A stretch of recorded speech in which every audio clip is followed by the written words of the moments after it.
Welcome back to the new video on steroidogenesis. In this particular section, we'll be discussing on the step-by-step analysis of steroidogenesis happening in the adrenal gland and the gonads, which is really important for understanding your future basics on congenital adrenal hyperplasia, at the same time on the disorders of sexual differentiation as well. Without this, it's very difficult for you to understand all those disorders, so please pay proper attention to this particular video.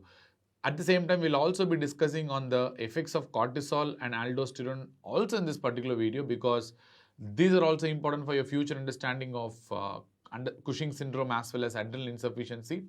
And we'll also be completing with the CRH, ACTH and the cortisol axis.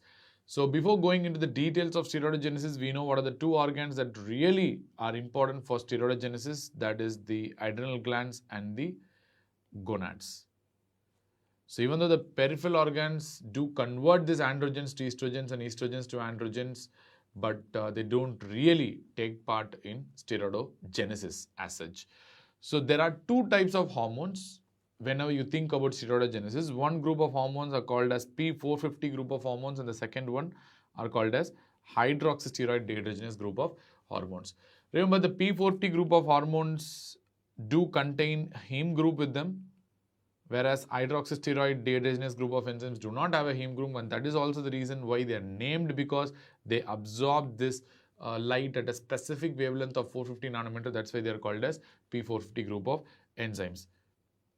At the same time, whether you have this isoforms or not, you do not have this isoforms of P450 group of enzymes, where you have isoforms, in fact multiple isoforms with certain enzymes with hydroxysteroid dehydrogenase group of enzymes. And this presence of isoforms is a very important thing, because deficiency of this HSD enzymes might be compensated by the other isoform, because one isoform, if it's deficient, might be compensated by the other isoform. That is the reason why some of the deficiencies may result in a lot of confusions in laboratory diagnosis. At the same time, they may also result in milder forms of the disease because of the presence of isoforms, which might actually do the same function. And the direction of reactions, usually in P450 group of enzymes, the direction is unidirectional, whereas in hydroxysteroid dehydrogenase group of enzymes, it is bidirectional.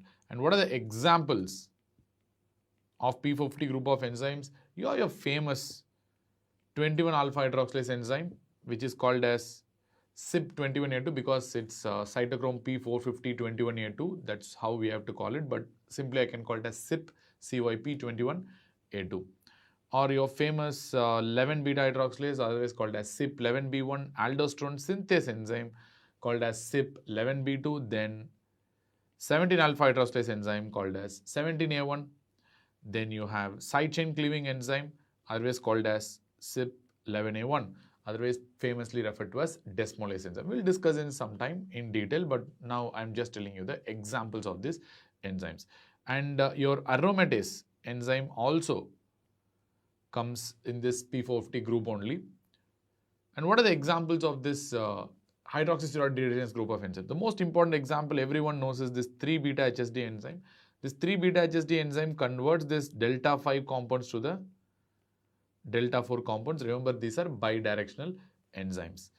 At the same time, you have two types of 3-beta HSD, basically the 3-beta HSD type 1 and 3-beta HSD type 2, which is really important to understand whenever you think about a 3-beta HSD2 deficiency which happens in the adrenals, and what will be the clinical spectrum.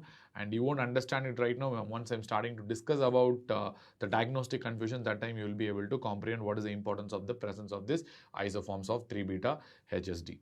And you have this 11-beta HSD enzyme, which again you have multiple types, but most importantly this 1 and 2 isoforms, and which actually converts this cortisol to cortisone, which is done by type 2 isoform, and this cortisone to cortisol is done by this type 1 enzyme. And usually this cortisone is a weak glucocorticoid, and it doesn't really catch the glucocorticoid receptor that much, and that is the reason why in mineralocorticoid responsive tissues you generally have more of type 2 11 beta HSD, where they do not really want this cortisol to corrupt the mineralocorticoid tissues, and they want only mineralocorticoid action. So that is the reason mineralocorticoid responsive tissues generally have more of type 2 enzyme, where they deflect the cortisol towards inactive cortisone, whereas glucocorticoid responsive tissues will have more of type 1 enzyme where they need more cortisol action. So they convert this inactive cortisol circulating in the blood to cortisol. So this is really important again. And third example is this 17 beta hydroxysteroid dehydrogenase enzyme, which has multiple isoforms. In fact, there are estimated 10 to 15 types of isoforms have been described in various textbooks, out of which 4 to 5 are really important. So usually these are associated with conversion between androgens and estrogens. Clear? So that is a function of this 17 beta HSD isoforms. For example, your 17 beta HSD type 1 isoform. So let me tell you the 5 important types. Type 1 isoform is considered to be strongly estrogenic and it is usually present in the ovary. So what they do is they tend to convert weaker forms of estrogen to stronger and more potent forms of estrogens. For example, they tend to convert estrone, which is a slightly weaker form of estrogen, to estradiol, which is supposed to be a very potent form of estrogen. And you have type 2 enzymes, which are anti-androgenic as well as anti-estrogenic. Usually the best example of this type 2 enzymes is seen in the placenta, where they have this high expression of this type 2 enzymes, where they convert the stronger forms of androgens and estrogens to weaker forms of androgens and estrogens. Why they are specifically present in the placenta? Because your maternal levels of androgens and estrogens should not really affect the fetus. That is the reason why this maternal estrogens and androgens should not affect the fetus, and this 17 beta HSD2 that is present in the placenta generally converts the stronger forms of androgen and estrogens to weaker forms so that the fetus doesn't get affected by this circulating androgens and estrogens in the maternal blood. And you have type 3 isoform, which is strongly androgenic in nature, which means they will be present in testicular tissues usually. So for example, they convert this androstenedione, generally androstenedione is written as A4, to stronger forms and more potent forms of androgens like testosterone. So that's why this type 3 is very important. Again, it converts a weaker form of androgen to more potent form of androgen. And type 4 is generally referred to as a DBP, that's called a D bifunctional protein, D bifunctional protein, that's called a DBP, which has multiple functions. For example, it does beta oxidation of fatty acids. At the same time, it can also be used in steroid metabolism. This DBP deficiency usually results in a peculiar type of syndrome called as Perrault syndrome. That's called a Perrault syndrome. That's what you get with DBP deficiency, which is usually a mixture of ovarian dysgenesis with deafness. This is once upon a time asked question in AIMS exam, probably in 2012 probably. I'm not very sure, but it was asked in AIMS. A case of ovarian dysgenesis with deafness, it is likely to be a Perrault syndrome due to this DBP deficiency.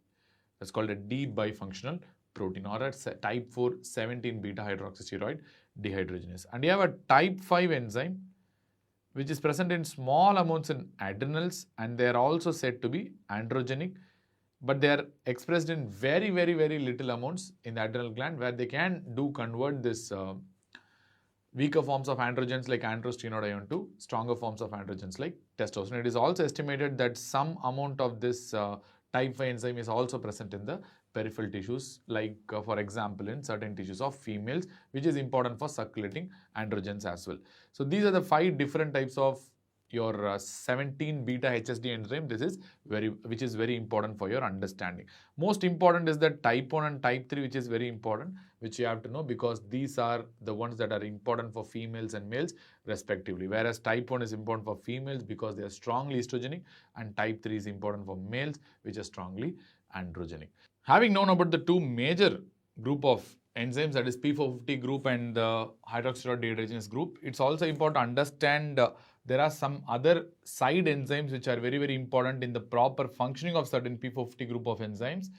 that is the P450 oxidoreductase and adenotoxin reductase. First of all, what is the function of this P450 group of enzymes?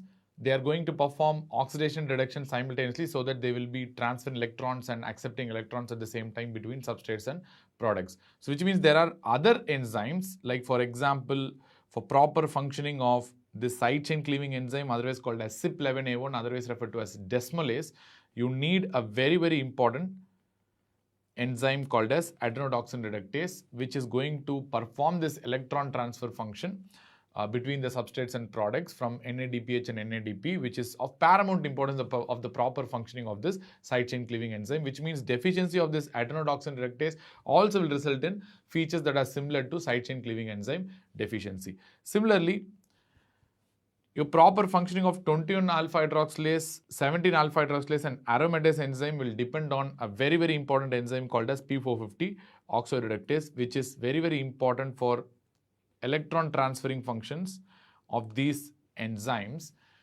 So deficiency of this P450 oxidoreductase will mimic a complex picture that can resemble a 21 alpha hydroxylase, 17 hydroxylase as well as this aromatase deficiencies respectively. So now you have understood the entire spectrum of the important classifications of enzymes that are important in steroidogenesis. Now we can move on to the actual adrenal steroidogenesis, where I have given some color coding here. So where you can see yellow is for the common pathway, which means these pathways happen in both adrenal glands as well as the gonads, and your blue is for the pathways that are exclusive for adrenals, and I have color coded in green for the pathways that are going to happen exclusively in the gonads only. So let us start with the basic to basic substrate that is needed for the steroidogenesis, that is the cholesterol. This cholesterol has three sources basically. One is the LDL. Under physiological circumstances, LDL forms the most important substrate for cholesterol for steroidogenesis, where 85% of the cholesterol under physiological states comes from LDL only, but some amount of cholesterol can come from HDL and some amount of cholesterol can come from de novo synthesis in the form of HMG-CoA reductase pathway as well. But remember, only 15% under physiological circumstances come from this de novo synthesis of cholesterol, but 85% under physiological circumstances come from LDL pathway only. But in conditions where you don't have LDL at all, like A beta lipoproteinemia, where you literally have zero LDL, in those conditions, the de novo pathways become really, really important, because that is the one that is going to continue with the steroidogenesis. And patients who are having A beta lipoproteinemia are not going to suffer from steroidogenic defects and disorders of sexual differentiation, because you have intact de novo synthesis of cholesterol, which can compensate for the loss of LDL in those patients very well. But loss of de novo synthesis cannot be compensated by the LDL, but definitely loss of LDL can be compensated by the de novo synthesis pathways. The penultimate step in the formation of cholesterol by de novo synthesis is the 7-dehydrocholesterol step. So where there is a compound called 7-dehydrocholesterol, which will be converted to cholesterol by a very, very important enzyme called dehydrocholesterol reductase, otherwise referred to as DHC7. So this DHC7 deficiency will result in a very, very important clinically relevant syndrome called as Smith-Lemli-Opitz syndrome, the details of which we will be discussing in the next section on steroidogenic defects. But remember, the Smith-Lemli-Opitz syndrome will characteristically present with upturned nares, syndactyly and polydactyly, and steroidogenic defects, where the patients might be having disorders of sexual differentiation as well. And next thing you have to know is this cholesterol can be stored, especially whenever the patient doesn't need active steroidogenesis, but you have excess cholesterol in the cell. They can be stored in the cells as cholesterol esters, where you need an enzyme called esterase to do this. At the same time, when you need more cholesterol, which means the patients are undergoing active steroidogenesis, this cholesterol esters can be mobilized to produce cholesterol, which can be utilized for steroidogenesis, and this is mediated by an enzyme called lysosomal lipase. This is a very important enzyme because deficiency of this lysosomal lipase enzyme will result in accumulation of this cholesterol esters within the cell, and that lead to a disease called as Ullmann syndrome or Ullmann disease. Remember, Ullmann disease is due to accumulation of the cholesterol esters, and in severe forms it can result in hepatosplenomegaly, bone marrow failure, and failure to thrive. All this is because of accumulation of this cholesterol esters. At the same time, they can have, in extremely severe forms, steroidogenic defects as well. And more important and classical finding of this Ullmann disease is adrenal calcification. So this is the key point, especially when a neonate or an infant in exam, in X-ray, if they show this adrenal calcifications, you can straightforwardly diagnose this Ullmann disease. And the treatment of this Ullmann disease is the recombinant lysosomal lipase enzyme that's called sibyllipase alpha, which is an orphan drug, obviously. So this drug can be used, this is a recombinant enzyme, so this can be used to treat this Ullmann disease. And you know now cholesterol is available. This cholesterol has to be brought to the reaction zone. Remember, the first reaction in the steroidogenic pathways take place in the mitochondria. The very first reaction. And the first reaction we know, where the cholesterol will be converted to this pregnenolone by an enzyme called as side chain cleaving enzyme, or otherwise referred to as CYP11A1, or otherwise referred to as desmolase. Remember, the proper functioning of this side chain cleaving enzyme will be dependent on this adrenodoxin reductase enzyme activity as well. So this cholesterol has to be brought to the reaction site that is happening in the mitochondria by a very, very important protein called as STAR. That's called as steroidogenic acute regulatory protein, or otherwise referred as steroidogenic acute response protein. So where this is the protein that accelerates this movement of cholesterol towards the reaction zone. So this step is what we essentially call it as a rate limiting step. And this is the step that is generally activated by your luteinizing hormone, at the same time ACTH as well. So that is how they accelerate the steroidogenesis in the first place.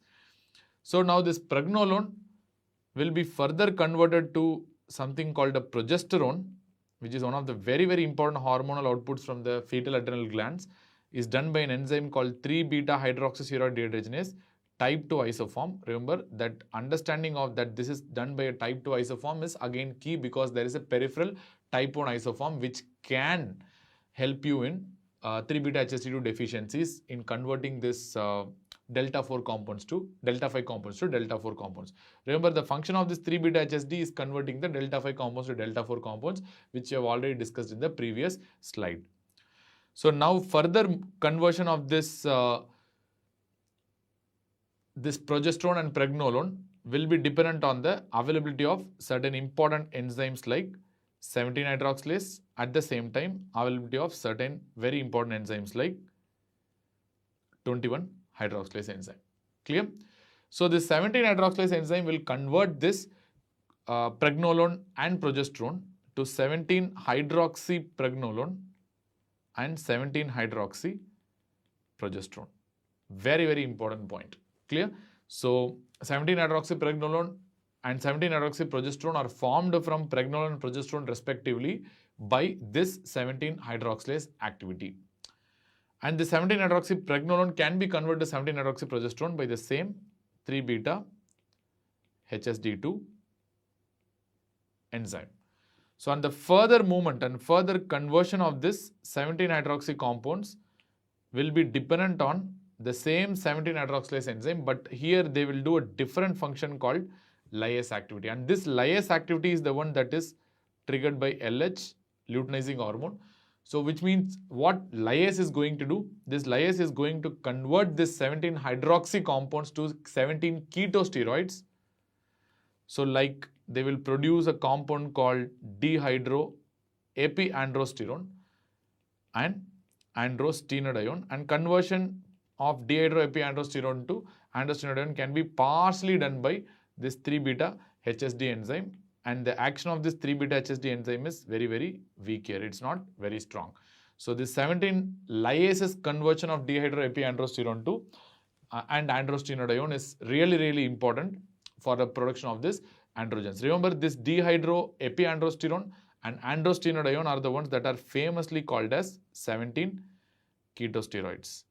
And the major output from the adrenal gland, from the zona reticularis or the adrenal androgens is the dehydroepiandrosterone and the androstenedione, which are referred to as something called as 17 ketosteroids. And remember, this 17-hydroxypregnenolone and 17-hydroxyprogesterone is what we refer to as 17-hydroxy derivatives in biochemical terms. These are what we refer to as 17-hydroxy derivatives. Clear? So what adrenal gland does? Remember, adrenal gland has some exclusively certain enzymes like 21-hydroxylase enzyme, where adrenal cortex as well as this zona glomerulosa as well as this zona fasciculata has this 21-hydroxylase activity, otherwise referred to as CYP21A2 activity, which converts this progesterone to 11-deoxycortisone and the 17-hydroxyprogesterone to 11-deoxycortisol. 11-deoxycortisol.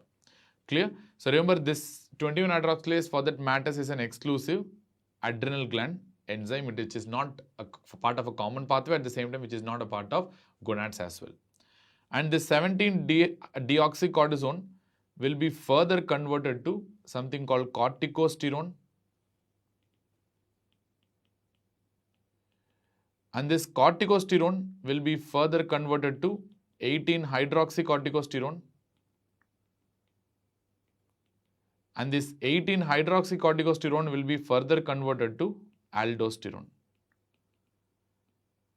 And that's what happens in the zona glomerulosa, production of aldosterone. Remember, all these three quintessential steps are mediated by the same enzyme called as aldosterone synthase. You can see a single enzyme that is producing all these three steps. All these three steps are mediated by a single enzyme called as aldosterone synthase. Remember, conversion of this 11-deoxycorticosterone to corticosterone needs this 11-beta-hydroxylase activity, and this conversion of corticosterone to 18-hydroxycorticosterone needs this 18-hydroxylase activity, and further conversion of 18-hydroxycorticosterone to aldosterone will need a synthase activity. So, three different activities but a single enzyme called as aldosterone synthase. All these three activities and actions are made by a single enzyme called aldosterone synthase, which is very, very important to understand. And this 11-deoxycortisol will be converted to cortisol by a very, very important enzyme called as 11-beta-hydroxylase. Remember, this 11-beta-hydroxylase enzyme that you are seeing here is completely different from the aldosterone synthase enzyme you have seen there. Aldosterone synthase enzyme has 11-beta-hydroxylase activity, but it doesn't mean aldosterone synthase enzyme is the same as that of 11-beta-hydroxylase enzyme that you see in the zona fasciculata. Remember, in zona glomerulosa you have aldosterone synthase enzyme, and in zona fasciculata you have this 11-beta-hydroxylase enzyme. That is the reason why this 11-beta-hydroxylase enzyme is also referred to as CYP11B1, whereas this aldosterone synthase enzyme is also referred to as CYP11B2. So, which almost has similar functions, but aldosterone synthase enzyme does extra function and produces aldosterone from the previous substrates, which means the major output from the zona glomerulosa will be aldosterone, and the major output from the zona fasciculata will be cortisol. And the major output from the zona reticularis of the adrenal glands will be DHA and androstenedione. Remember, this DHA usually will be sulfated because zona reticularis has like a very high level of this sulfonyl transferase activity. Zona reticularis will have high level of this sulfonyl transferase activity, which means generally the major output from the zona reticularis of the adrenal gland will be this DHEAS. This is the major hormone that is produced in the adrenal cortex from the zona reticularis, followed by androstenedione. But remember, if you ask the potency of this androgens, whether these adrenal androgens are potent or not, answer is no, which means DHEAS and DHEA are little bit less potent compared to that of androstenedione, which is less potent compared to that of testosterone, which is less potent compared to that of dihydrotestosterone. testosterone. Remember, this DHEAS is considered to be the weakest form of androgen. But it is the most important and the most common, and the adrenal androgen that is produced in highest quantity, if they ask you, answer is DHEAS, and it's one of the weakest androgens in the body. Clear?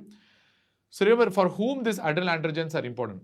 To an extent, these adrenal androgens can be converted to testosterone. Remember, in the adrenal gland itself, to an extent, they can be converted to testosterone by this 17-beta HSD 5 isoform, which I told you can be present in the adrenal gland, but the conversion of this to testosterone is very, very, very little, which means they cannot convert these weaker androgens to stronger androgens effectively, the adrenal glands. But what is the importance of this adrenal androgens? Remember, cortisol has a lot of functions. Aldosterone has a lot of functions because it's a mineralocorticoid. But whether this adrenal androgens, that is DHEAS and androstenedione, is there any use for that? But modern theories tell that they are important for quality of life, they are important for libido in both males and as well as females. At the same time, probably it is important for memory. That's what they are telling, but we don't have any substantial research backup to substantiate this data. But at the same time, this adrenal androgens, if you ask in males, they are really unimportant. They are not really that important. But whereas for females, they are really important. In what way in females they are really important? This adrenal androgens. Remember, one of the major source of androgens in a female is adrenal androgens. This DHEAS and androstenedione and little testosterone they form. So in females, this formation of pubic and axillary hair, which is otherwise referred to as adrenarche, is totally based on this adrenal androgens only. Because females do not have any other source of androgens. But remember, in males, formation of this pubic and axillary hair is dependent on the testicular testosterone production, testicular androgens, not on the adrenal androgens. Adrenal androgens in males have very poor role. Even if you don't have androgens from the adrenal glands in males, you don't have any problem as long as the testis is good and they are normally producing testosterone. But females, when they lose this adrenal androgens, they lose the axillary and pubic hair, which is a very important point to understand. Clear? At the same time, you have a lot of functions of aldosterone and cortisol, which we'll be discussing in some time. But before that, let us see what will happen in the gonads. Remember, you know this common pathway. Up to this androstenedione production also happens in the gonads, but there will be further processing of this androstenedione to other sex steroids in the gonads. So let us put the Leydig cells and the theca cells, what they do. Remember, the Leydig cells are seen in males and the theca cells are seen in females. And we also see what will be the granulosa cells function in females, because we don't have that in males. So what the Leydig cells and theca cells do, because these Leydig cells and theca cells are stimulated by the luteinizing hormone. So once they are stimulated by the luteinizing hormone, they produce more and more androgens. How they do produce? They are going to take this, produce this androstenedione, and this androstenedione will produce testosterone. And the production of this testosterone is dependent on activity of this 17-beta HSD3 enzyme, which is very, very heavily expressed in testis, not in females. In males, in testis, it's heavily expressed. So which means the principal output from a male gonad will be testosterone. Testosterone will be the principal output from the male gonad. In females, they do not form that much of testosterone, because in females, you don't have this 17-beta HSD isoform because they don't have testis. Clear? So in females, but what they are going to do is the fact that they are going to take this androgens into the granulosa cell, and the granulosa cell has a very important activity called aromatase activity, which can convert this androstenedione to estrone. It's a weak estrogen, which can be further converted to estradiol by the same 17-beta hydroxysteroid dehydrogenase enzyme, but a different isoform called type 1 isoform. That's why I told you type 1 isoform is strongly estrogenic and type 3 isoform is strongly androgenic in nature. So this type 1 isoform is strongly expressed in females, and type 3 isoform is strongly expressed in males in the testis. So remember, to produce this estradiol, which means this estradiol will be the major output from the gonads as far as females are concerned, and testosterone will be the major output from the gonads as far as males are concerned. So to produce estradiol, you need two cells, isn't it? You need both theca cell as well as the granulosa cell to perform their functions properly to produce this estradiol in females. This is what we refer to as two-cell hypothesis or two-cell theory to produce estradiol. But to produce testosterone, you just need proper functioning of Leydig cell. There are no two cells required for the production of testosterone in males. It's just the Leydig cells under the influence of LH, they are going to produce testosterone.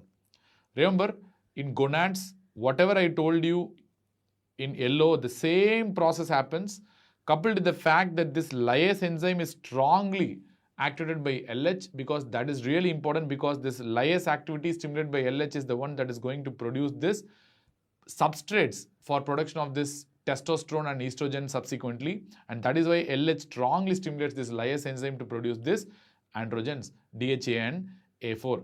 In the gonads, the reaction will proceed further in the Leydig cell and the theca cells to produce androgens, clear, which will be further in females only.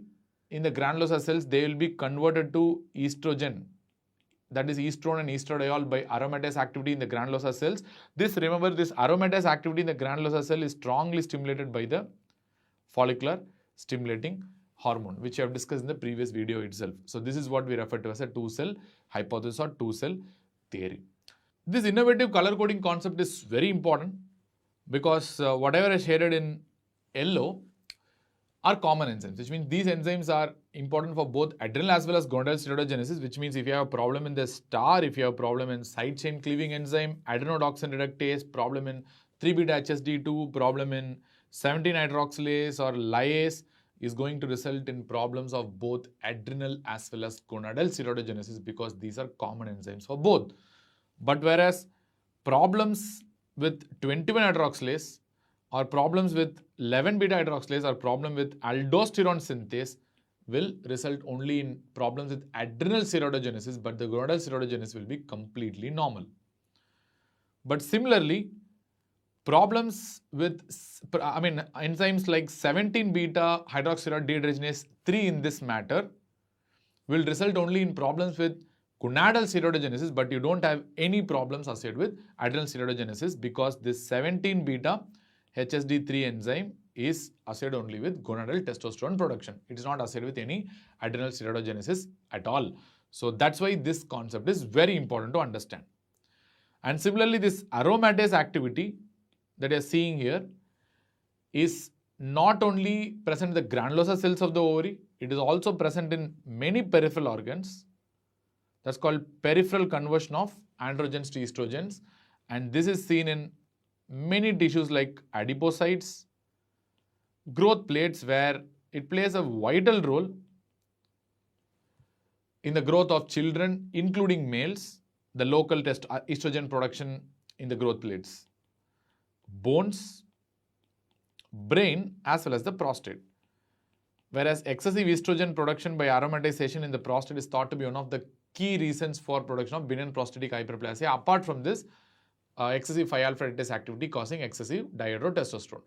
So that is the reason why aromatase inhibitors have been tried with BPH patients with good success, in fact, but it's not so popular treatment strategy, but still aromatase inhibitors have been tried for BPH also, where I've told you these ER beta receptors are very important and are seen in prostate. So go back to the previous video if you have not watched it yet.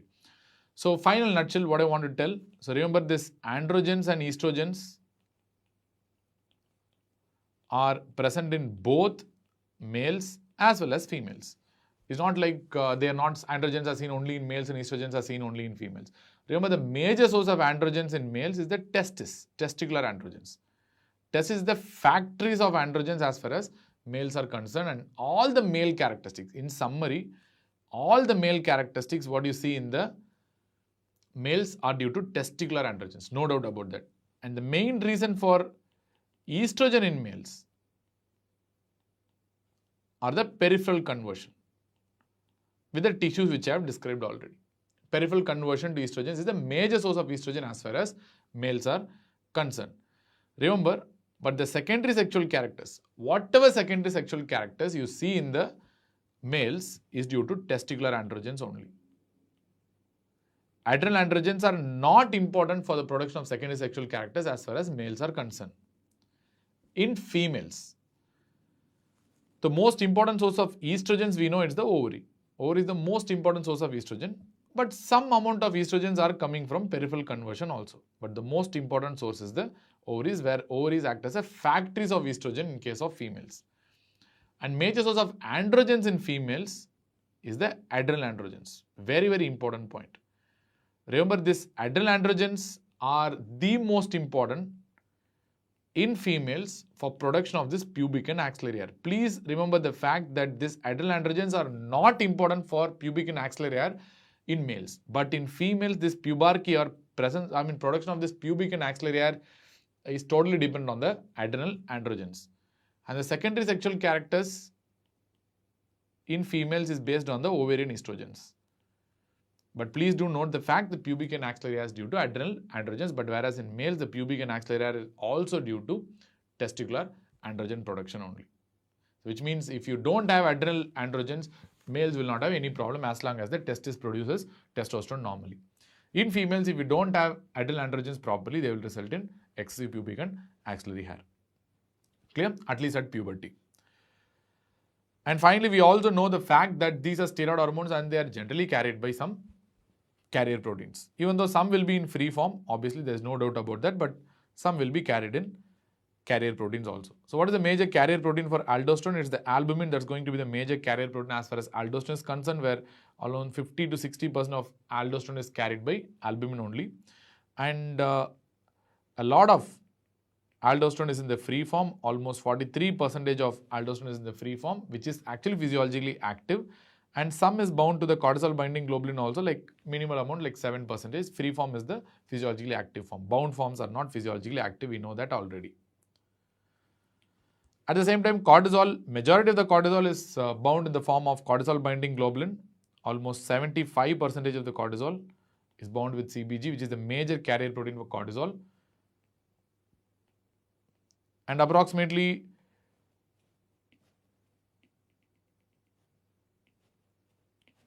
20% of the cortisol is bound to albumin as well. Like 28% of the cortisol is bound to albumin also, and rest will be in the free form. Like 7% of cortisol is in the free form, minimal amount. And this CBG that is carrying the cortisol is very important because you need to know 2 points about this CBG. Like it is similar to that of a thyroid binding globulin, where you thought like whenever you have a condition producing excessive TPG, you will have increased total circulating hormone. When you have a reduced TBG, whatever condition that produces reduced TBG, you will have or CBG, you will have a reduced total circulating hormone. You can extrapolate something like that and you can understand. So there are conditions which can produce excessive CBG, like patients who are exposed to estrogens, like patients who are taking oral contraceptive pills, or patients who are pregnant. And there are conditions which might have a reduced cortisol binding globulin, like patients who are having nephrotic syndrome, where there will be increased urinary loss of CBG, and patients who are having liver disease, where there will be reduced CBG production from the liver. Similarly, this CBG is also saturable. That's a very important point to understand. This is also saturable. So what is the applied clinical aspects with CBG with regards to these 2 points which I told you? We had a case, a young female, like maybe some 2.5 to 3 years back, who came to the endocrinology department and told she's suffering from severe obesity, and she had a buffalo hump, abdominal striae. So my suspicion was towards Cushing's syndrome, and we did serum cortisol, which came grossly abnormal and was very, very high, and which goes towards the Cushing syndrome. And I was very sure that the patient is suffering from Cushing syndrome, but I saw the urinary free cortisol, it is completely normal. So I was quite bamboozled to see that, and now I know very well the serum cortisol reports comes like it tells you both the bound as well as the free form. So which means the urinary free cortisol is normal, only the total serum cortisol is abnormal, and grossly elevated means there is something that is elevating the cortisol binding globulin.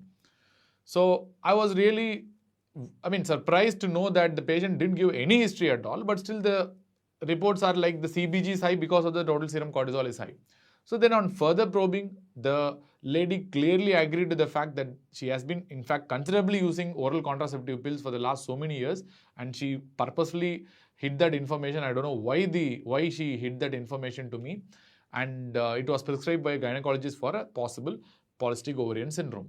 So this clearly tells that this patient is not suffering from Cushing's syndrome at all, because the urinary free cortisol is completely normal. Only the total fraction is elevated, which means the CBG is elevated. That's why the total serum cortisol is elevated in this case. This case is a pure case of obesity and PCOS and the interrelated complications, and not related to Cushing's at all. So that's why understanding this clinical perspectives gives you a lot of clues in OPD practice. And second thing is the fact that this is saturable, which means at what point this CBG becomes saturable. Normally, whenever the serum cortisol exceeds 25 milligrams per deciliter, which roughly translates to a value of more than 700 to 800 nanomoles per liter, the CBG will no longer be able to carry the cortisol, and the free cortisol levels will start increasing, and that is the basis of diagnosis of Cushing syndrome, where there will be too much cortisol, so that it will overpower the CBG's binding capacity, so that it will spill out, and the free cortisol levels will be elevated, and that is the basis of diagnosis of Cushing syndrome.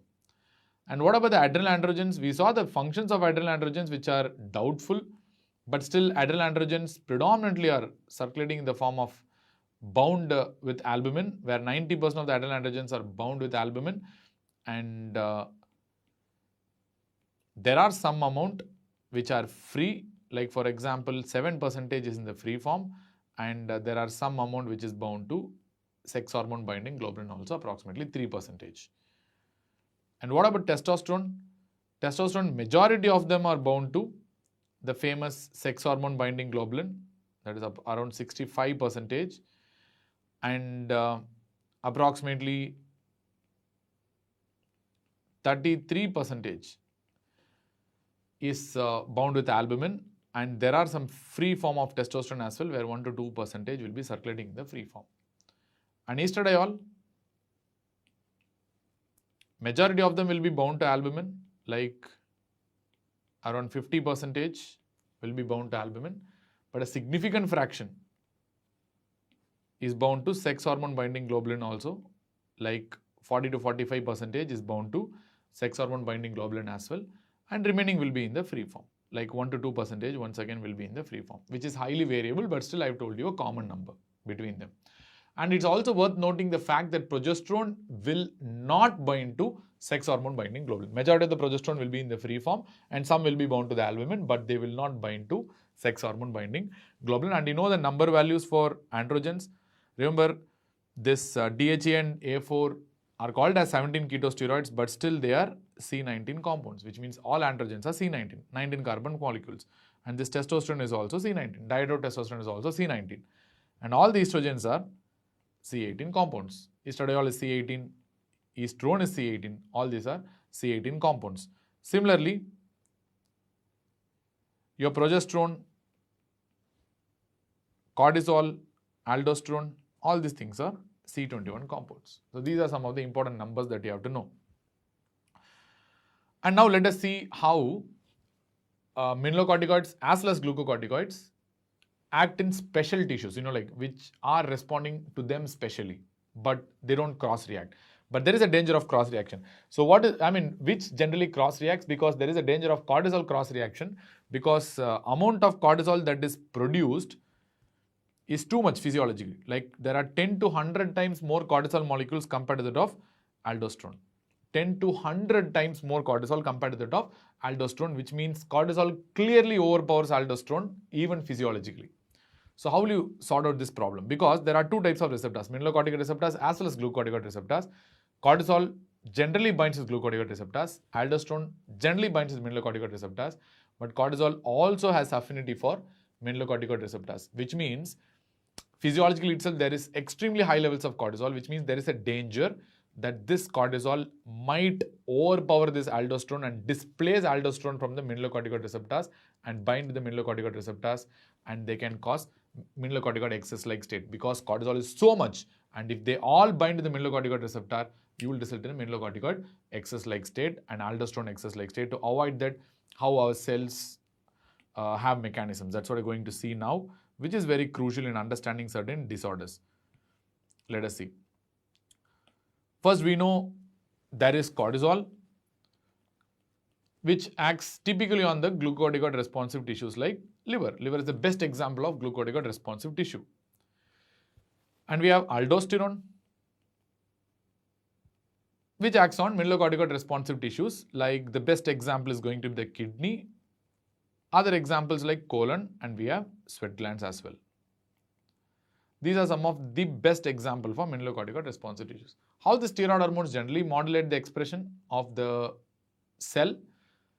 Obviously, this cortisol is a lipophilic hormone, which means they cross the cell membrane easily, and they're going to bind with the glucocorticoid receptor. So this is the glucocorticoid receptor. So where cortisol will bind with the glucocorticoid receptor. Upon binding, usually this glucocorticoid receptor will be bound to a heat shock protein, or any steroid receptor, mineralocorticoid as well as glucocorticoid receptor will be bound to a heat shock protein.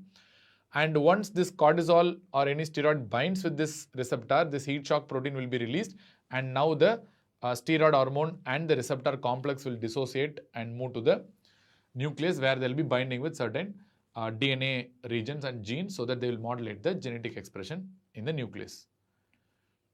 So let us see. So this is the nucleus, and now the heat shock protein will dissociate, and now this glucocorticoid along with cortisol along with glucocorticoid receptor will bind with the steroid responsive element, or otherwise referred as hormone responsive element, where they are going to form this complex of glucocorticoid receptor along with cortisol is going to either activate certain genes or inactivate some genes depending on what their functions are.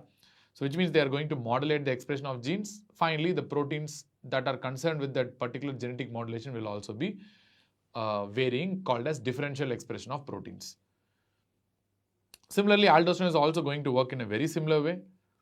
Aldosterone is going to bind with the mineralocorticoid receptor, which upon binding will result in release of the heat shock proteins, which will further enter the nucleus, where in the nucleus there will be mineralocorticoid responsive element. Here it's called steroid responsive elements, or generally mineralocorticoid responsive element, where mineralocorticoid receptor along with aldosterone complex will modulate the expression of certain genes. Clear?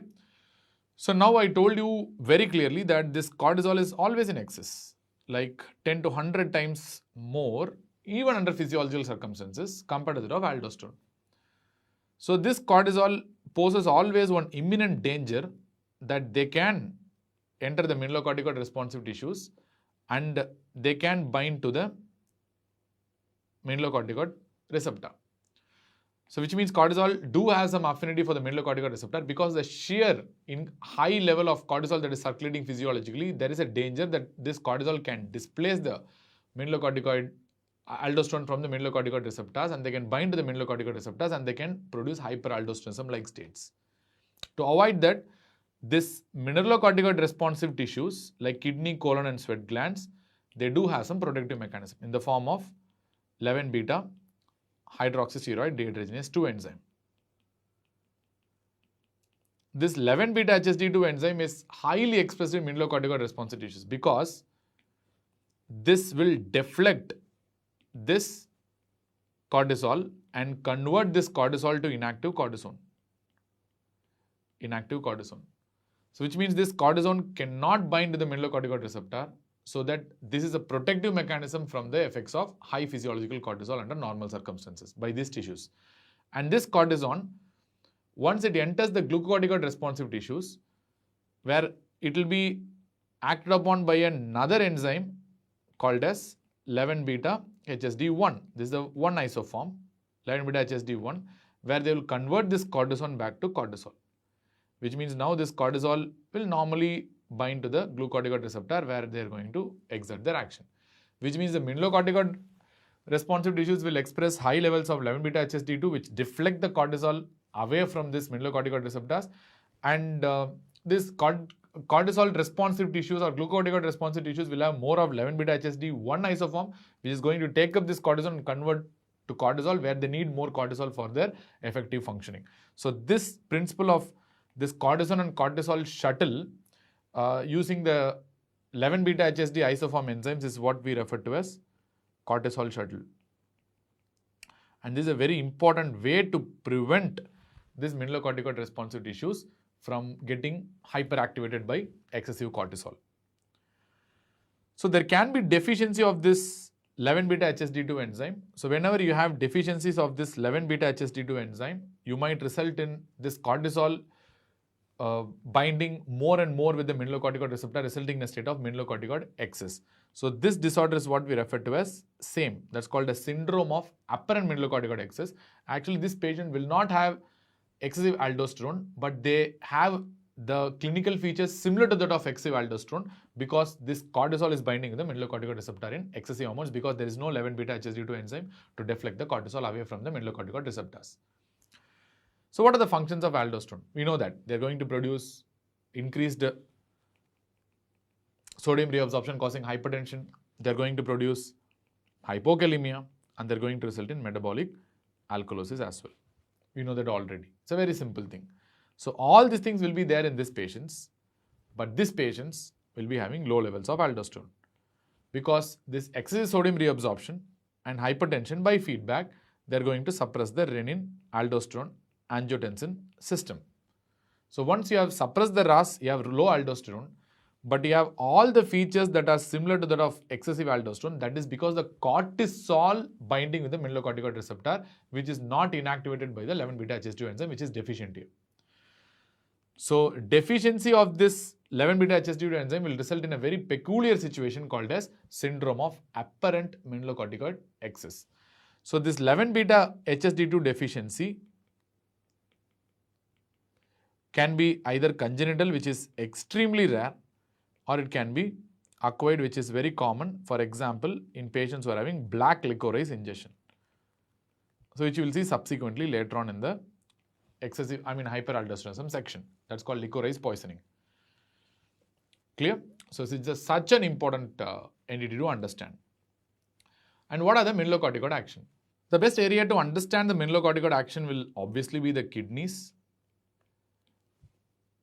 So where the mineralocorticoid is going to act in the kidneys. In the kidneys, they are going to act on the distal part of the nephron. So distal part of the nephron is the principal and the primary site of mineralocorticoid action, and they're going to act on a type of cell called as principal cell. The reason why they're called as principal cells is the fact that they are principal sites of mineralocorticoid action, that is aldosterone. So clear? So now, we know that aldosterone diffuses freely into the cell, where it will be binding with the mineralocorticoid receptor. This mineralocorticoid receptor, aldosterone complex, will further come and bind with the hormone responsive elements in the DNA, so where they are going to increase or decrease the transcription of certain proteins. So in general, this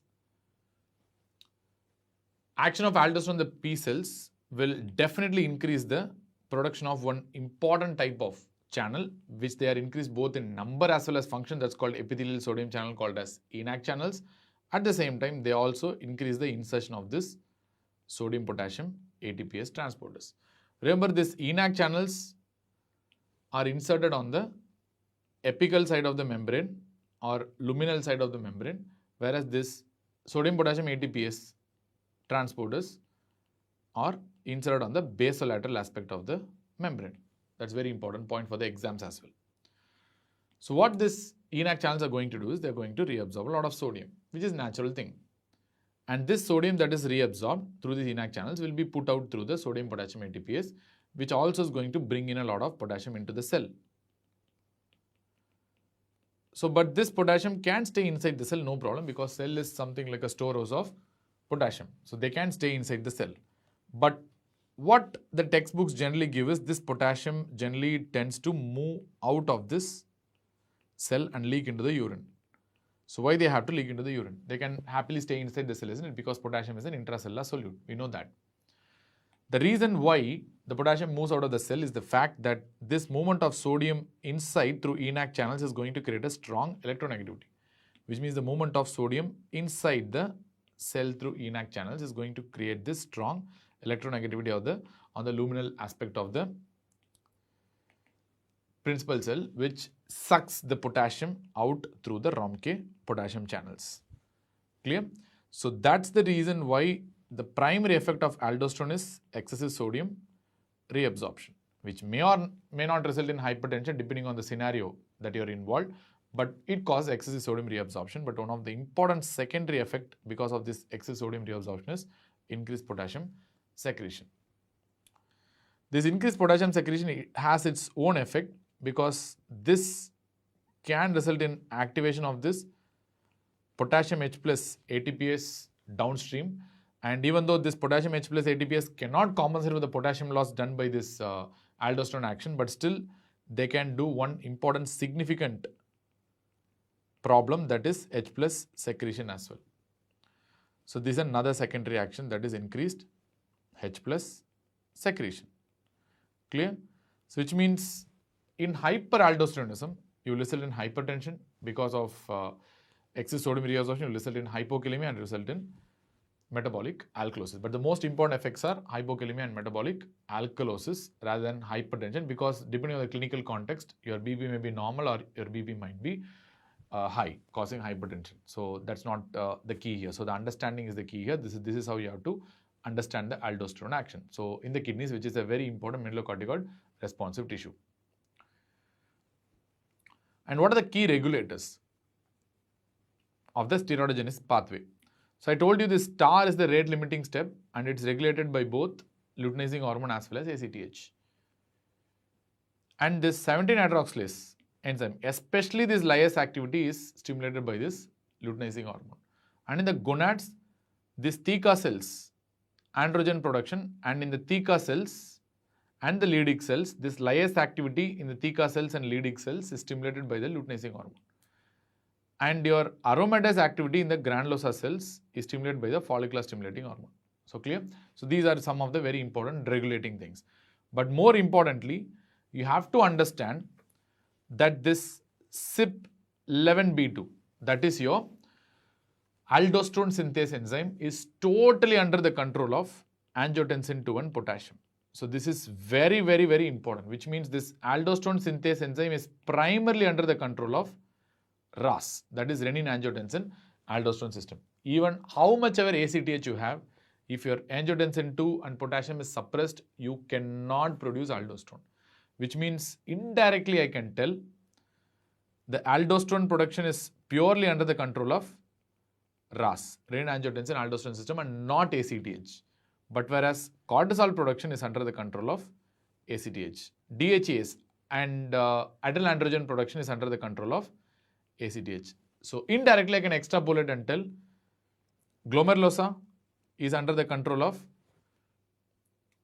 RAS, that is angiotensin 2 and potassium, and your fasciculata is under the control of ACTH, and reticularis is also under the control of ACTH as well. So very, very crucial concept. Your aldosterone production is not under the control of ACTH, it's purely under the control of aldosterone, renin-angiotensin aldosterone system only. Similarly, the feedback to the pituitary about ACTH is also given by cortisol. Aldosterone do not give feedback to the pituitary, clear, directly. Whereas cortisol is the primary feedback to the pituitary and the hypothalamus with regards to ACTH secretion and production. Fine. Clear? Which is a very, very important thing to understand again. So what is the importance of this? There is one important type of hyperaldosteronism called familial hyperaldosteronism. We have different types of familial hyperaldosteronism. In this type 1 is there.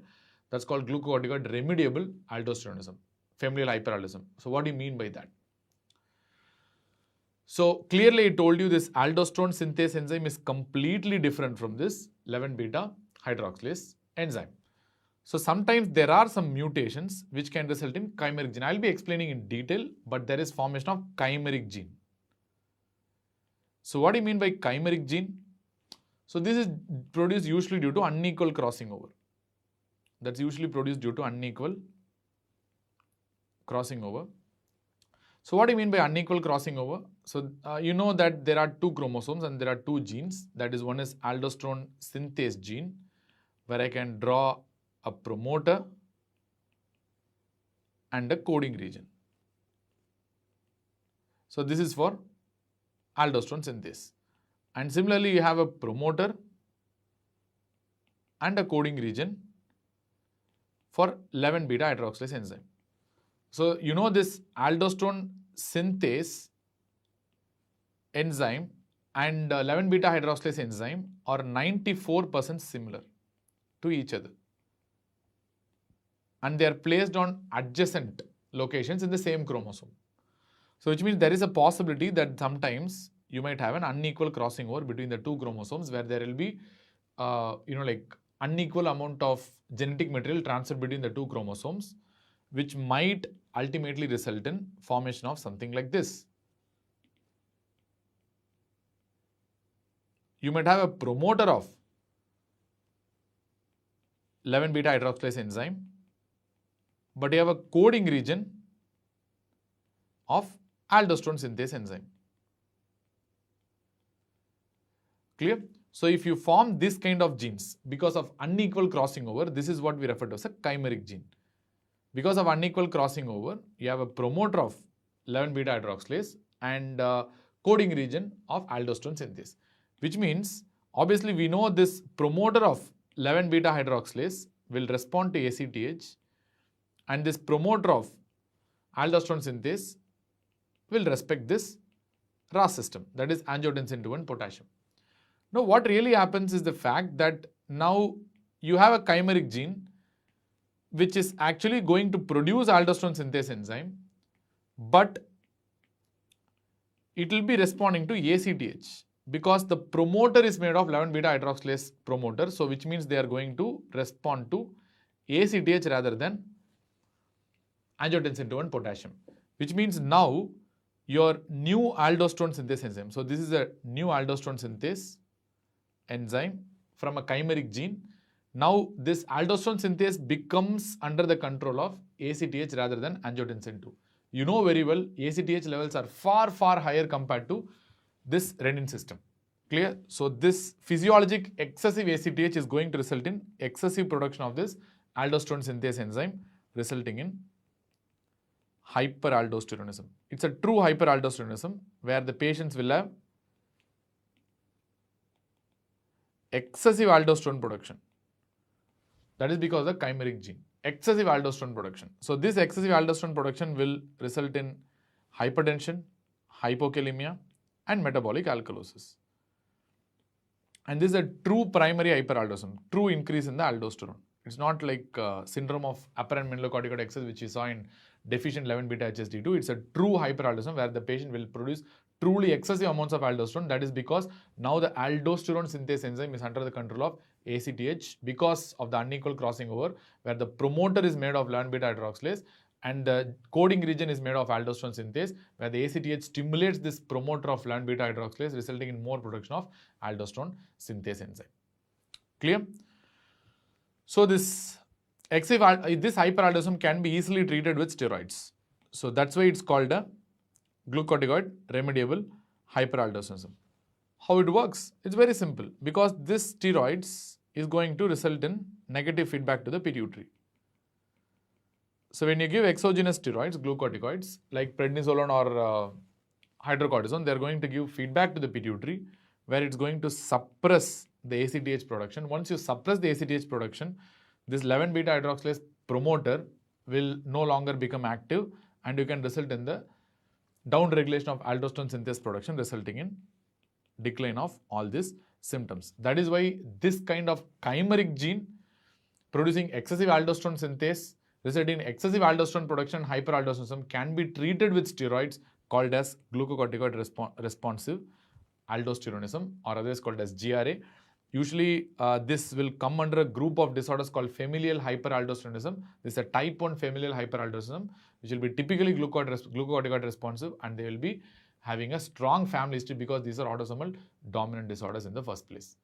And many of the patients will have history of young stroke, and they will be dying of intracerebral hemorrhage.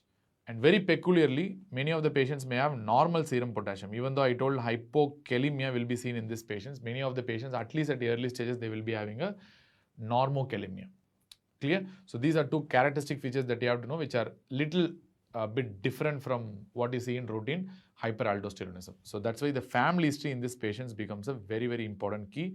And this understanding of glucocorticoid remediable hyperaldosteronism is a very important concept in clinical medicine.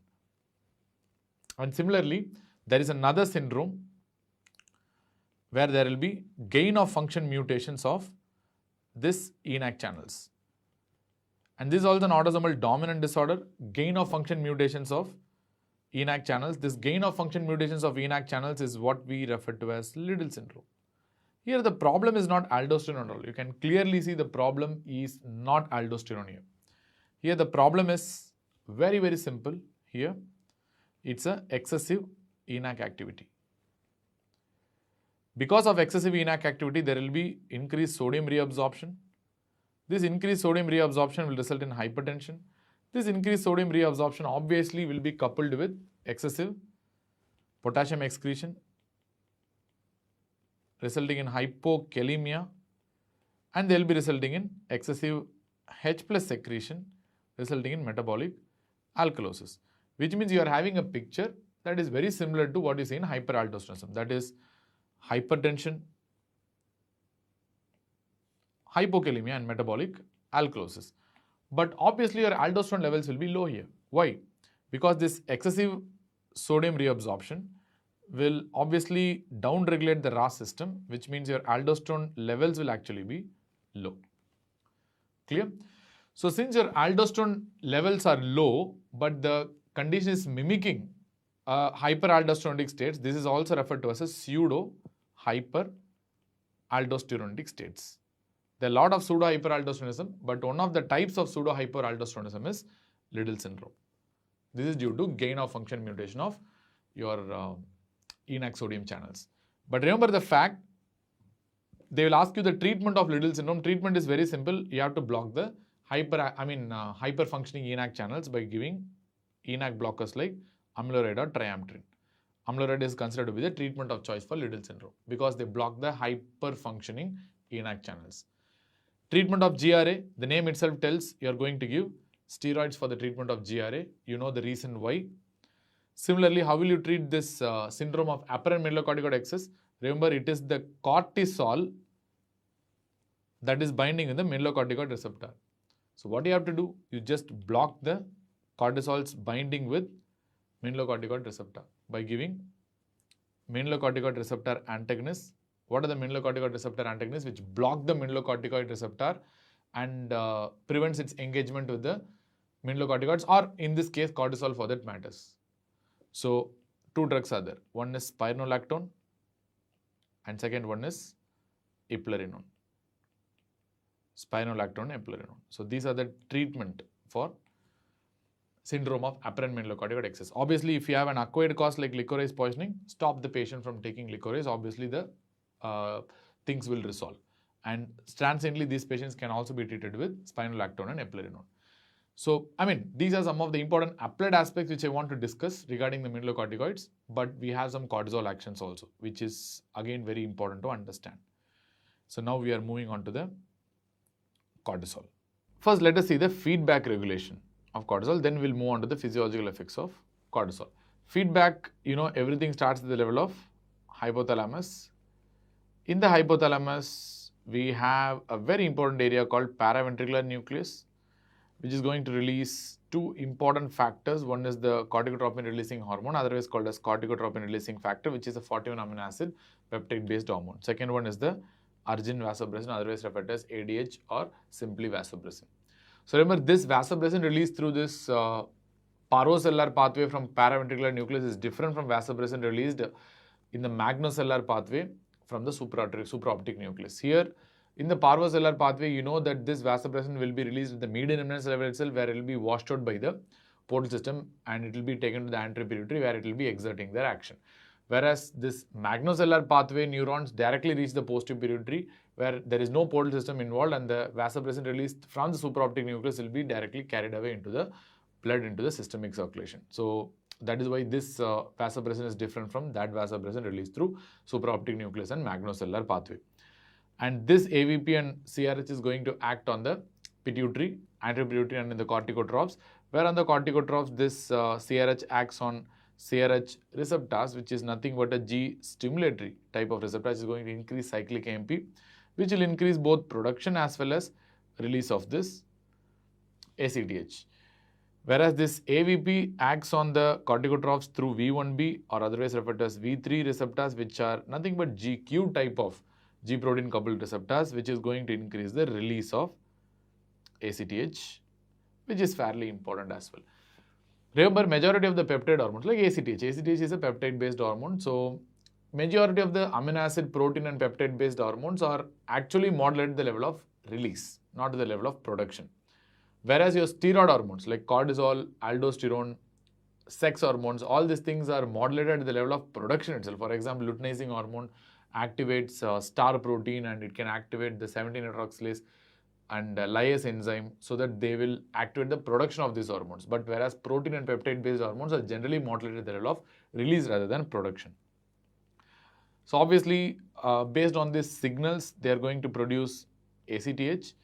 ACTH itself comes from a bigger molecule called POMC, that's called pre-opio-melanocortin. In general, stimulation by CRH will result in production of POMC only rather than ACTH. This POMC has three parts. The first part generally gives rise to production of something called a gamma melanocyte stimulating hormone, gamma MSH. And the second part is the one that gives rise to production of ACTH, and the third part gives rise to the production of beta LPH. And this ACTH can be further broken down to alpha MSH and a protein called CLIP. It's an intermediate protein. And beta LPH can be further broken down to gamma LPH and beta endorphins. This gamma LPH can be further metabolized to beta MSH, and this beta endorphins can be further metabolized to metenkephalins. Clear? So obviously the only take-home point is the fact that this ACTH is a cleavage molecule of a bigger compound called POMC, otherwise called as pre-opio-melanocortin. So this ACTH, you know, they are going to act on the suprarenal glands, on the adrenal cortex to be specific, and in the adrenals they are going to produce cortisol. We know this cortisol is going to give a direct feedback inhibition to two areas. One, to the paraventricular nucleus, and second to the pituitary as well. Clear? So this is very important because if you have a low cortisol due to any reason, they can strongly stimulate the paraventricular nucleus to produce more AVP and more CRH, right? So which means what I'm trying to tell is the fact that this AVP levels or antidiuretic hormone levels will increase with cortisol deficiency.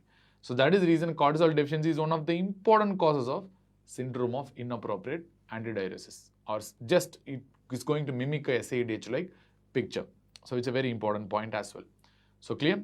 So let us now move on to the physiological effects of cortisol. What are the effects of cortisol? In general, cortisol will be important in mobilizing the energy stores. That is the most important. So physiologically, that's what they do, mobilizing energy stores. And pathologically high levels, they're going to result in a lot of other complications which are going to see. First, let us see the metabolic effects of cortisol. Metabolic effects start with carbohydrate metabolism. Carbohydrate metabolism, they are going to increase gluconeogenesis. How they are going to increase the gluconeogenesis? It is by muscle catabolism. So you know your muscles have a lot of alanine. So this will be shunted for gluconeogenesis, which is going to produce excessive glucose. Clear? So consequently, with excessive cortisol, your alanine in the muscle will reduce. There will be reduced alanine. That means you are going to have a reduced muscle mass, which means they are catabolic to the muscles. At the same time, your lean body mass will reduce. Clear? Even though your body might be obese, the patient might be having weight gain, and that is because of more fat, but actually the lean body mass, because the muscle will be actually reduced. And coupled with that, they can increase glycogenolysis. Coupled with that, they can produce increased appetite. Coupled with that, they can also produce increased insulin resistance. The net effect of all this is going to be glucose intolerance, that is insulin resistance, hyperglycemia, and even a frank diabetes mellitus. That is going to be the net effect. Clear? And next, on the protein metabolism, obviously they are going to produce catabolism of proteins, and very importantly, they can produce steroid-induced myopathy. At very high doses, they can produce steroid-induced myopathy, which is nothing but atrophy of selected type 2 muscle fibers, which I'll discuss more in rheumatology. They can produce this selective atrophy of type 2 muscle fibers, that is due to reduced expression of AKT1. That's a very important point. That's a question. Reduced AKT1 expression is the reason for this atrophy of type 2 muscle fibers. And this atrophy of type 2 muscle fibers will result in painless proximal myopathy, even though there are some myopathies which can produce distal weakness like myotonic dystrophy type 1, but in general, majority of the myopathies will be proximal only. Clear? So they will produce painless proximal myopathy, which is very important again. They can affect on lipids. They will increase the lipolysis. At the same time, they will produce redistribution of this lysed fat in unusual areas. In the sense, mostly they will redistribute this fat in the central areas, resulting in central obesity. That is the reason why you develop Cushingoid facies and hypercortisolism like moon face, buffalo hump, central obesity, and all this stuff. And next, effect on the bone and calcium. So in general, overall, the effect on the bone is highly detrimental. Steroids are detrimental to the bone, which means they are not good at all to the bone. They increase osteoclastic activity and they reduce the osteoblastic activity. At the same time, they increase calcium wasting in the body. So all these things will tell you that steroids are detrimental to the bone. Increased osteoclastic activity is due to increased rank ligand expression and reduced osteoprotogerin, and decreased osteoblast activity is due to reduced RUNX2 expression. At the same time, they also reduce the expression of bone morphogenic protein 2. All these things we'll be discussing in the calcium and bone metabolism later on subsequently. So calcium wasting from the body is usually due to inhibition of this 1-alpha hydroxylase enzyme, which is the one that converts the 25-hydroxycholecalciferol to 125-dihydroxycholecalciferol. This is what we refer to as calcitriol, or active form of vitamin D. This is the one that is very important for reabsorbing calcium from the intestine. So because they block this particular step, so you might result in increased calcium wasting in the urine as well as in the intestine. Especially intestine is the most important, but they can produce calcium wasting in the urine also. So the net effect is the fact that they promote bone loss and they are going to trigger osteoporosis, which will increase the risk of fractures, especially in patients who are receiving long-term glucocorticoid therapy and patients who are having hypercortisolism. Clear? So remember the fact that whenever your glucocorticoid therapy is anticipated to exceed 3 months duration, it is must that you should add calcium, vitamin D, and a prophylactic bone protective therapy like bisphosphonates in advance. If you know that your glucocorticoid therapy is going to exceed 3 months, you're anticipating it, start with the bone protective therapy like bisphosphonates even before the fractures happen. So that's a prophylactic therapy. Apart from that, wound healing effects. Obviously, cortisol will suppress the wound healing. There is no doubt about that. How they suppress the wound healing? By reducing the fibroblast proliferation, and they reduce the collagen formation. At the same time, they increase the capillary fragility as well. So all these things will correlate clinically in the form of excessive capillary fragility in patients who are taking glucocorticoids, which will result in EC bruising or EC bruisability. Remember, this EC bruising can happen in patients who are using inappropriate inhalers, like technique is wrong. So they hit everything in the mouth and they swallow it. So that will result in absorption of these glucocorticoids used through inhalers, and that itself can result in EC bruising and capillary fragility in elderly patients. And this is also the main reason why you get a purple striae. So remember, in hypercortisolism, in Cushing syndrome, what really happens is there will be sudden expansion of the central fat and resulting in sudden stretching of the skin due to obesity in the central areas. That will result in sudden expansion of the capillaries. Already they are fragile, so they will break up, leak the blood, and coupled with poor indwelling and blood that is leaking in the local area, that will result in discoloration causing a purple striae, which is characteristic of a Cushing's syndrome. And apart from that, their effects on the blood is also very important. They are very powerful immunosuppressive agents. But anyways, what are the effects on the blood cells first? On the cells, they increase the neutrophils, they increase the RBCs, they increase the platelets, and they increase the monocytes. And the Bell group of cells will be decreased. What are the Bell group of cells?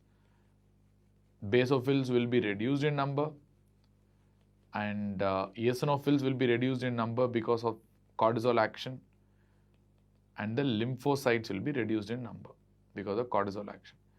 Even though a lot of effects are seen on different group of cells, the net effect is to increase the WBC. That is the most important effect.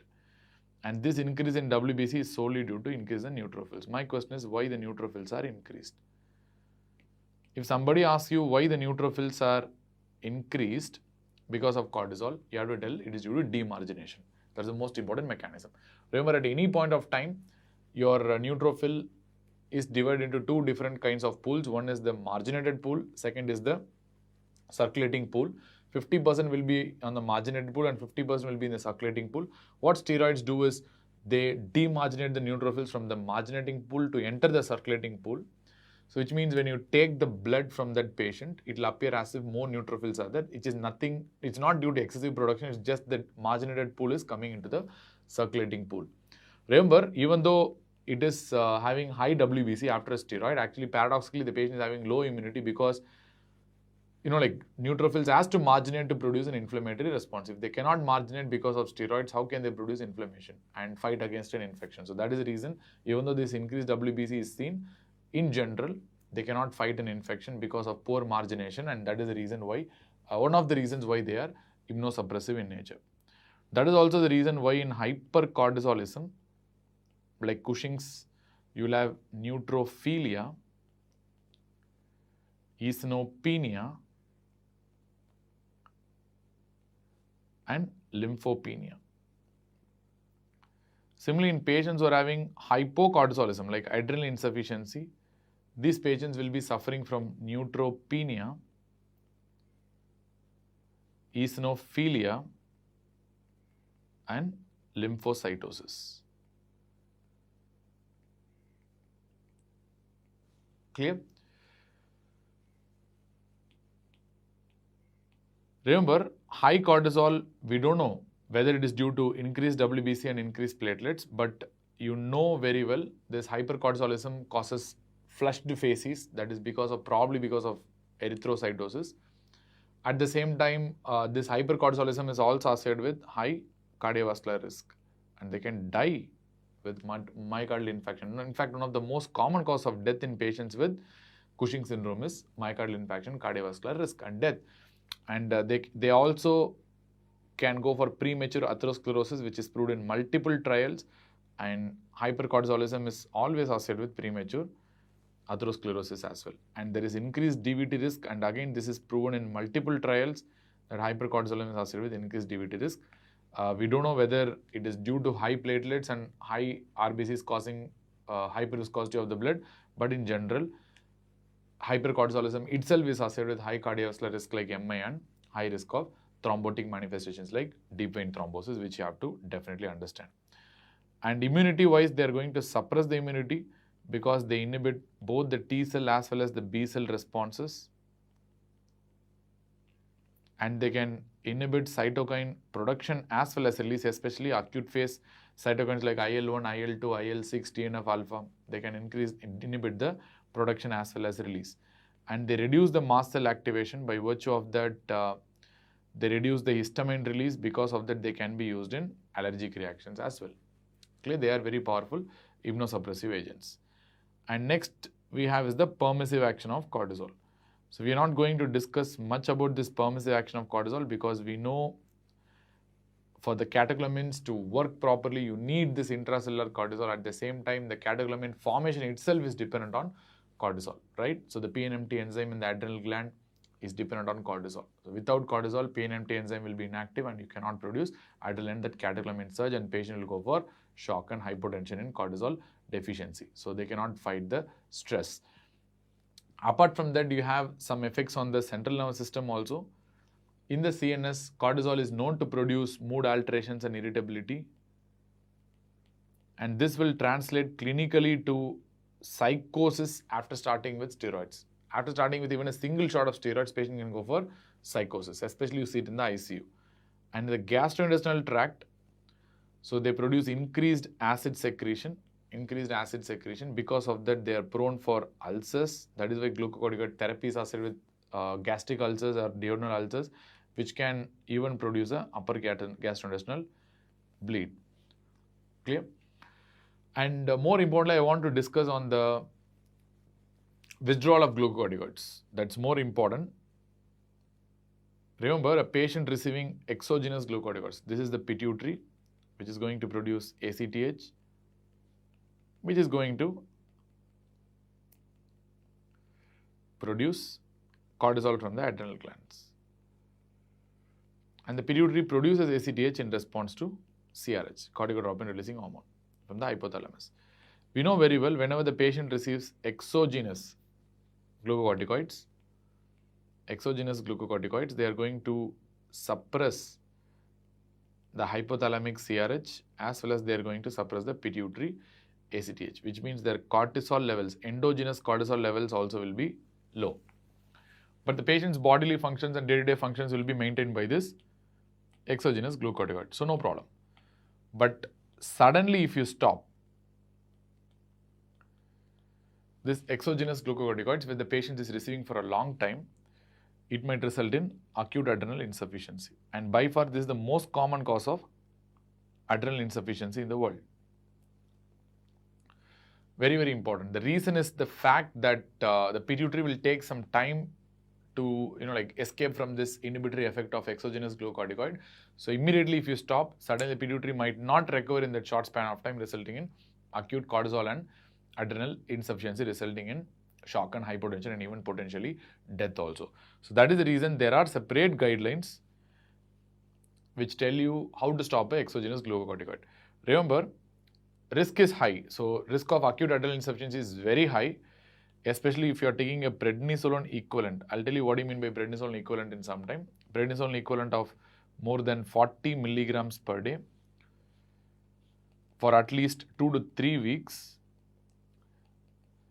These patients, if you stop suddenly, they are at extremely high risk of developing acute adrenal insufficiency, which means in these patients, definitely you have to taper the glucocorticoid dose rather than suddenly stopping the glucocorticoid dose. Don't stop, immediately taper and stop. On the other hand, it's very clear if you're taking a prednisolone equivalent of less than 5 milligram per day and you have taken for less than 3 weeks, this is for sure having an extremely low risk of developing acute adrenal insufficiency. In these patients, you can just like that, you can stop. There is no need to taper and stop slowly. But remember, if you are taking prednisolone equivalent of 5 to 40 milligrams per day and you are taking for a variable period of 2 to 3 weeks or more than 3 weeks, then it is a gray area. It's a gray zone. You don't know whether the patient will develop acute adrenal insufficiency if you stop suddenly or not. So you have to be very careful, and it is something to be analyzed on a case-to-case basis because some patients do develop adrenal insufficiency, some patients may not develop adrenal insufficiency. But in general, there are guidelines which tell you, especially, like very commonly, this oral prednisolone and all, you will be starting in patients and stopping in patients very fast, those who are developing acute exacerbation after COPD or bronchial asthma. So the pulmonary guidelines clearly tell, if you are starting this oral steroids for acute exacerbation of COPD, where you're going to give approximately 40 milligram dose of prednisolone for 5 to 10 days, you can stop suddenly. There is no problem. You can just like that, you can stop, and the risk of developing adrenal insufficiency in that setting is going to be extremely low. But in general, these are the guidelines, but a lot of gray areas are there to cover, but no need to worry about that. Medicine is always about having gray areas. Next one is the diurnal rhythm and the diurnal variation of cortisol. That's really, really important, right? So when the cortisol will be maximum, remember, high amounts of CRH, thereby high amounts of ACTH, thereby extremely high amounts of cortisol, you will be generally seeing around 4 to 10 a.m. in the morning. Or alternatively, I can write as 8 a.m. in the morning. Or alternatively, because this 4 to 10 a.m. or 8 a.m. and all will be working only for people who are having a normal sleep-wake cycle. But for example, take a medico who is not going to have a normal sleep-wake cycle at all. So in those people, I can tell 1 hour after waking up. So that is a time where cortisol is going to be at the peak. So which means when you take a 8 a.m. cortisol, usually this 8 a.m. serum cortisol will be in the range of 10 to 20 milligrams per deciliter, which is the peak usually. Like this is the peak cortisol at 8 a.m. That's where you see generally. On the other hand, as the day moves on, at 4 p.m., the cortisol tends to decrease. So there will be declining serum cortisol. This is a part of diurnal variation that is due to low CRH and low ACTH at 4 p.m. And usually the serum cortisol will be at the range of 3 to 10 micrograms per deciliter at 4 p.m. As the day further moves, at 11 p.m. to 12 a.m., which means in the midnight, the serum cortisol is going to drop to its lowest and it's going to hit the rock bottom, where it will be less than 5 micrograms per deciliter. If you want to roughly convert this to nanomoles, 3 to 10 will translate to less than 401 nanomoles per liter, and less than 5 will translate to probably less than 100 nanomoles per liter. So anyway, you have to know that this is the circadian rhythm where at 4 to 10 a.m. you will have maximum, at 8 a.m. specifically, at 4 p.m. it will decrease, and at night 11 p.m. to 12 a.m. it's going to hit the rock bottom, and it's going to be the least amount of cortisol that you're going to encounter. Remember this blunting of the diurnal rhythm, which means if you don't have this diurnal rhythm properly, either the cortisol is high throughout the day or cortisol is low throughout the day, which means it's a problem. The HP axis is blunted, and you can suspect either a excess or a deficiency state. For example, to diagnose deficiency, I use a 8 a.m. cortisol. 8 a.m. cortisol is the one that is used for diagnosing adrenal insufficiency. How? It's very simple, because at 8 a.m. I was supposed to have a very high cortisol. Cortisol should be at its peak. So at that time, if I have very low levels of cortisol, which means it tells you that the patient is having a adrenal insufficiency. Similarly, midnight serum cortisol or a midnight salivary cortisol, in general a midnight cortisol I can use for the diagnosis of Cushing's, because I know by diurnal variation midnight is going to hit the rock bottom. If at that time I'm going to have a high cortisol in the blood or anywhere else, so I can clearly tell that is this a blunting of diurnal variation, and definitely this is supposed to be a problem and a pathology. So I can use this midnight cortisol for diagnosing Cushing's syndrome. So these are some of the important points that you have to know with regards to the diurnal variation. And we have some important stuff related to metabolism of cortisol as well. So cortisol basically can be metabolized into two ways. One based on the liver CYP3A4, cytochrome 3A4, and the 11 beta HSD2 pathway, where it will be metabolized to various cortisones and cortones. The CYP3A4 is very important because it's inducible. That's why this is really important.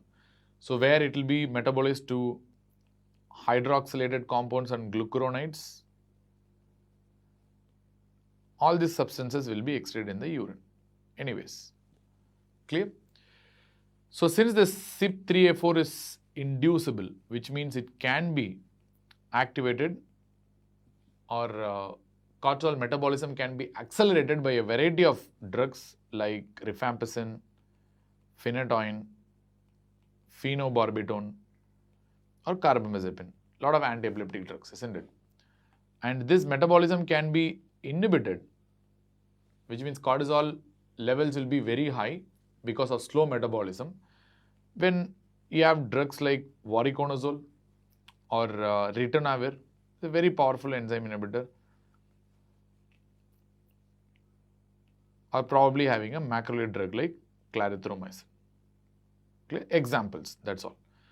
So, but I feel technically the most important is the rifampicin. Why? Because I have seen a number of cases after starting with rifampicin, the patient ends up with adrenal insufficiency, especially if they have a TB, because obviously you are going to start rifampicin in a patient who is suffering from a tuberculosis, right? So remember, a patient who is having a tuberculosis might have a occult adrenal insufficiency. This occult adrenal insufficiency, I can also call it as a covert adrenal insufficiency, not overt, it's covert. So occult is otherwise referred to as a covert adrenal insufficiency. Remember, to result in an overt, frank adrenal insufficiency, you need at least 90% destruction of the adrenal glands. But TB, like sometimes may not involve 90%, it may cause only 50 to 60% of adrenal involvement. So which might result in like just normal production of cortisol, normal cortisol production, just normal. I like to tell just a normal amount of cortisol production, which is okay for that particular patient. They are maintaining somehow. You start with rifampicin in this patient. Once you start with rifampicin, your CYP3A4 will be activated and cortisol metabolism will be accelerated, which means starting with rifampicin will convert this covert adrenal insufficiency to a overt adrenal insufficiency. That's because rifampicin will produce increased metabolism of cortisol, and now the metabolism of cortisol will exceed the production of cortisol because now the diseased adrenal gland is not able to cope up with the increased metabolism and not able to produce that excessive output because they are already diseased and some amount of adrenal gland is already destroyed by tuberculosis. So starting with rifampicin, patient goes for overt adrenal insufficiency. I mean, if you start rifampicin for tuberculosis treatment, be very, very sure that the patient is having adrenal involvement due to TB. It's a very, very common thing and very commonly happens in elderly patients as well. In these patients, you have to replace with hydrocortisone or any form of glucocorticoid because otherwise the patient might go for electrolyte disturbances and shock and hypotension and even death. So rifampicin is technically in India the most important, which can unmask the underlying adrenal insufficiency, which is a very important point. Clear? This is the important point with respect to metabolism of cortisol. Then we can move on to what are the conditions that increase the corticotropin releasing hormone. That is, what are the conditions that increase the CRH. Remember, triggers for CRH include pain, stress, especially the nociceptive pathway in the brain is supposed to increase the CRH. Number two, a lot of pyrogens can increase the CRH. Adrenaline, histamine can increase the CRH. Catecholamines can increase CRH. Obviously, they have to because catecholamines are dependent on cortisol for their action anyways. So conditions like hypoglycemia will increase CRH and subsequently ACTH and cortisol because cortisol is a hyperglycemic hormone. Obviously, by feedback, hyperglycemia should inhibit cortisol and hypoglycemia should activate cortisol production. And hypovolemia and hypotension. This has a lot of clinical implications which I am not going to discuss right now, and emotions and depression. through the limbic pathway mechanisms, they can increase CRH and thereby ACTH and cortisol. This is very important, especially the depression, because many times a depressed patient can come with hypercortisolism, which is sometimes indistinguishable from your Cushing syndrome. That is the reason why these physiologic cause of hypercortisolism are generally referred to as pseudo-Cushing's rather than a true Cushing's. And there are a lot of ways have been described to differentiate pseudo and true Cushing's, which we'll be discussing in our Cushing syndrome topic, but none of them are easy and none of them are, concrete in their differentiation. So that is why a depressed patient is going to give you a lot of headache, especially if you have a confusion with Cushing syndrome, because they will have hypercortisolism and they're going to mimic a Cushing syndrome patient. So hypercortisolism itself will cause depression. I didn't tell you that excessive cortisol itself can cause depression, and depression itself can result in excessive cortisol. It's a double way, and you're going to result in a serious confusion, especially when you're going to diagnose a Cushing syndrome patient with depression. And let us see the finally finish off the topic with corticosteroid equivalents. So let me write the corticosteroids,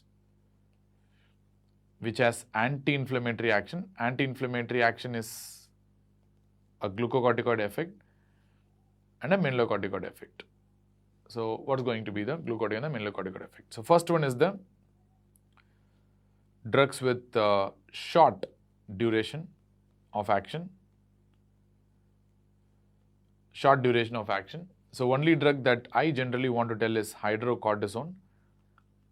So what do you mean by hydrocortisone? Hydrocortisone is nothing but a pharmacological cortisol. So which means you take cortisol and purify it and give it in the tablet or injection form. That is hydrocortisone. That's all. Which means it is having 1:1 glucocorticoid to mineralocorticoid action. Then you have cortisone acetate, which is slightly less potent glucocorticoid and mineralocorticoid compared to that of hydrocortisone. And intermediate acting steroids, which means these are having intermediate duration of action.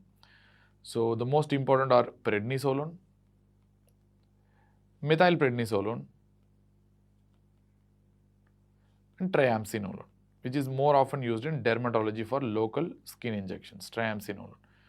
Prednisolone has much potent anti-inflammatory activity and glucocorticoid action compared to that of hydrocortisone by 4 times to be precise, but they have a lesser mineralocorticoid action compared to that of hydrocortisone.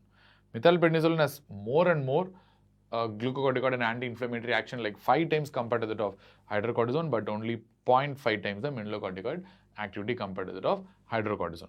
And triamcinolone is also very powerful glucocorticoid and anti-inflammatory agent, but it has no mineralocorticoid activity in the first place.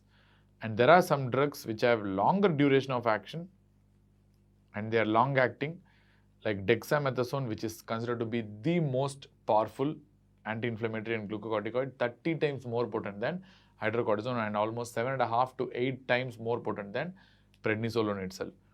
And they do not have any mineralocorticoid action.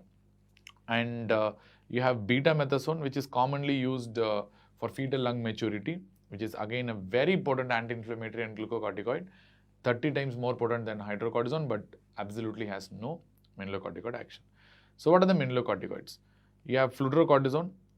This is separate. I'm not going to discuss along with glucocorticoids. Fludrocortisone, this is the only commercially available mineralocorticoid, which has 15 times more glucocorticoid and anti-inflammatory action compared to that of hydrocortisone, but 150 times more mineralocorticoid activity compared to that of hydrocortisone.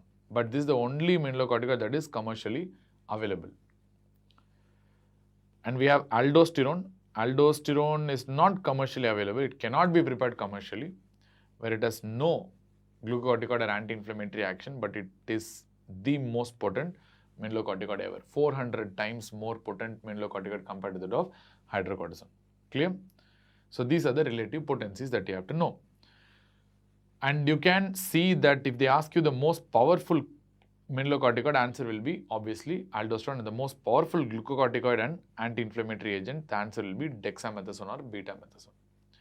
And if they ask you drugs with lowest or least mineralocorticoid activity, the triamcinolone, dexamethasone, betamethasone, which has no mineralocorticoid activity to be precise.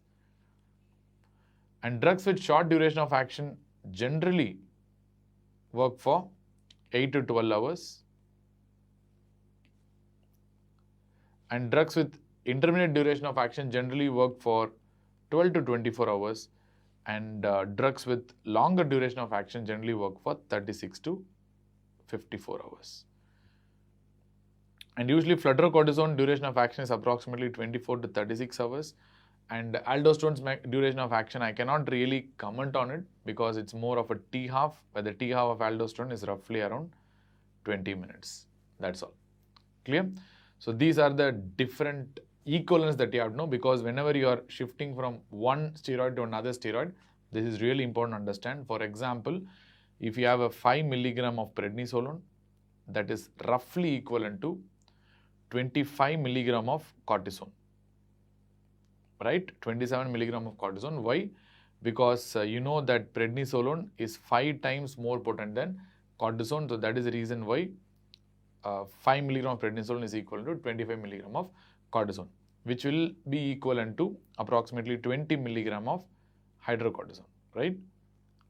20 milligram of hydrocortisone, because you know that hydrocortisone is 4 times weaker than prednisolone, which means you need 4 times more dose compared to the prednisolone. That's why 5 milligram of prednisolone is equivalent to 20 milligram of hydrocortisone, which might be probably equivalent to 0.75 milligram of dexamethasone or betamethasone, which means dexamethasone is the most potent anti-inflammatory and most potent glucocorticoid. So 0.75 milligram of dexamethasone will be equivalent to 5 milligram of prednisolone roughly. So these calculations are very important, especially this table is very important, especially when you want to convert one glucocorticoid to another glucocorticoid, especially in clinical practice. This will be extremely useful entity. So I think with this we can finish off the steroidogenesis section and the effects of cortisol and aldosterone. In the next section, we'll be discussing on the congenital adrenal hyperplasia and defective steroidogenesis.